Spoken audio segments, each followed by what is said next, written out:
नमस्कार दोस्तों, आप सभी दोस्तों का हमारे चैनल पर हार्दिक स्वागत है।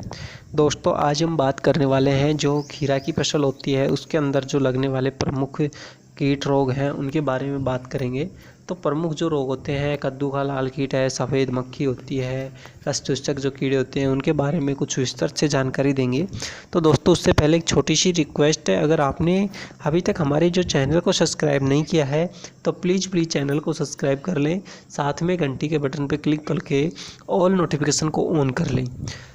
तो दोस्तों, जो पहले बात करते हैं कद्दू का जो लाल कीट होता है जिसे हम रेड पम्पकिन बिटल भी बोलते हैं।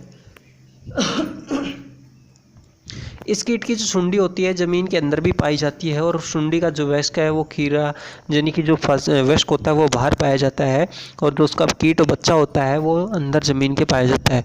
ये वयस्क और सुंडी दोनों ही खीरे की फसल को नुकसान पहुंचाते हैं। ये क्या करते हैं, जो प्रौढ़ बेल होती है, पादप होता है, उसकी छोटी पत्तियों को ज़्यादा नुकसान पहुँचाते हैं और इसकी जो इल्ली होती है वो तो ज़मीन में रहती है और पौधों की जड़ पर आक्रमण करती है, जिससे क्या होता है, एक जो सुंडी होती है वो पौधे की जो जड़ होती है उस पर आक्रमण करती है और उससे रस चूसती है। ये कीट सबसे ज़्यादा जनवरी से और फरवरी और मार्च के महीने में सबसे अधिक सक्रिय होते हैं। अक्टूबर तक इन कीटों का खेत में इतना प्रकोप रहता है कि फसलों का जो बीज पत्र होता है 4 से 5 पत्ती अवस्था इन कीटों के आक्रमण के अनुकूल हो जाती है। मतलब 4 से 5 हर एक पत्ते पर आपको ये कीट नजर आएंगे। प्रौढ़ कीट विशेषकर जो खीरा की फसल होती है मुलायम पत्तियों को अधिक खाना पसंद करते हैं।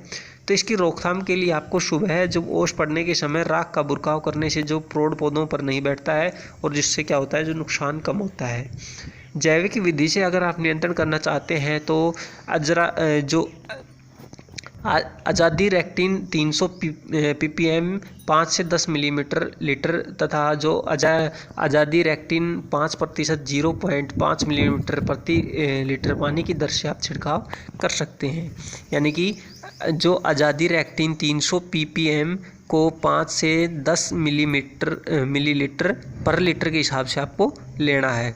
इस कीट का अधिक प्रकोप अगर हो जाए तो कीटनाशी डाइक्लोरोवास 76 EC का आता है, वो 1.25 मिलीलीटर प्रति लीटर के हिसाब से आप उसका छिड़काव कर दें। अगर ज़्यादा प्रकोप है तो आप उसको 10 दिन के बाद दोबारा उसको उपयोग में लें। अब बात करते हैं खीरे का जो पतंगा रोग आता है, वैसे होते हैं ये मध्यम आकार के, अगर पंख सफ़ेदी लिए हुए और किनारे पर पारदर्शी भूरे धब्बे पाए जाते हैं। सुंडी लंबी होती है, गहरे और पतले होते हैं। खीरा के जो फल की पत्तियां होती हैं जहाँ क्लोरोफिल युक्त भाग होता है उसका सेवन करते हैं, क्योंकि क्लोरोफिल का अगर सेवन करेंगे तो जो पत्ते में पौधों में प्रकाश संश्लेषण की प्रक्रिया वो अवरुद्ध हो जाएगी और जो हमारी बेल है, पादप है, वो नष्ट हो जाएगी। तो दोस्तों, ये जिससे पत्तियों के अंदर क्या है, नसों का एक जाल सा दिखाई देता है। कभी कभी फूल और फल को भी ये खा जाते हैं।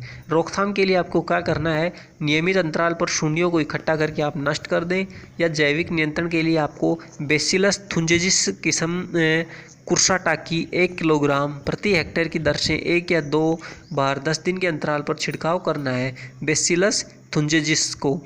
ठीक है, 1 किलोग्राम प्रति हेक्टेयर के हिसाब से। अधिक अगर प्रकोप हो जाता है तो आपको एक दवाई आती है क्लोरेट्रोनिलीप्रोल, यानी कि क्लोरेट्रोनिलीप्रोल 18.5 SC 0.25 मिलीमीटर पर लीटर के हिसाब से आपको इसका छिड़काव करना है। अब बात करते हैं सफ़ेद मक्खी की। सफ़ेद मक्खी छोटे आकार की होती है, प्रमुख कीट है ये।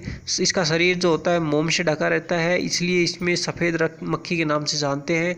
और ये शिशु और दोनों ही प्रौढ़ दोनों ही एक तरह से रोग फैलाते हैं और जो बेल की वृद्धि होती है उसको रोक देते हैं। इसकी रोकथाम के लिए आपको मक्का, ज्वार या बाजरा को मेड़ फसल व अंतस्पन के रूप में, यानी कि जो मक्का की फसल है, ज्वार की फसल है, बाजरा की फसल है, उनको आपको लगाना चाहिए चारों तरफ जहां आपने खीरा की फसल का उत्पादन किया है, जिससे सफ़ेद मक्खी का जो प्रकोप है वो कम हो जाता है। अगर आप जैव कीटनाशी का प्रयोग करते हैं तो जो वर्टिसिलियम लिकेनी 5 मिलीमीटर पर लीटर के हिसाब से आपको छिड़काव करना है। अगर ज़्यादा प्रकोप हो जाता है तो इमिडाक्लोप्रिड 17.8 SL जो 0.5 मिलीमीटर प्रति लीटर के हिसाब से आपको छिड़काव करना है।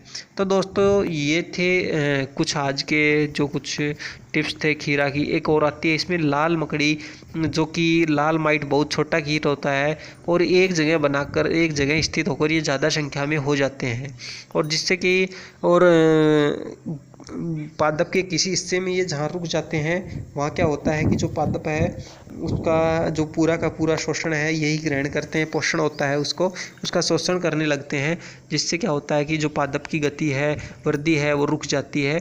इसके लिए आपको जो पावर छिड़काव मशीन द्वारा पानी का छिड़काव करने से जो मकड़ी होती है फसल से अलग हो जाती है और इसके प्रकोप में जो कमी आती है।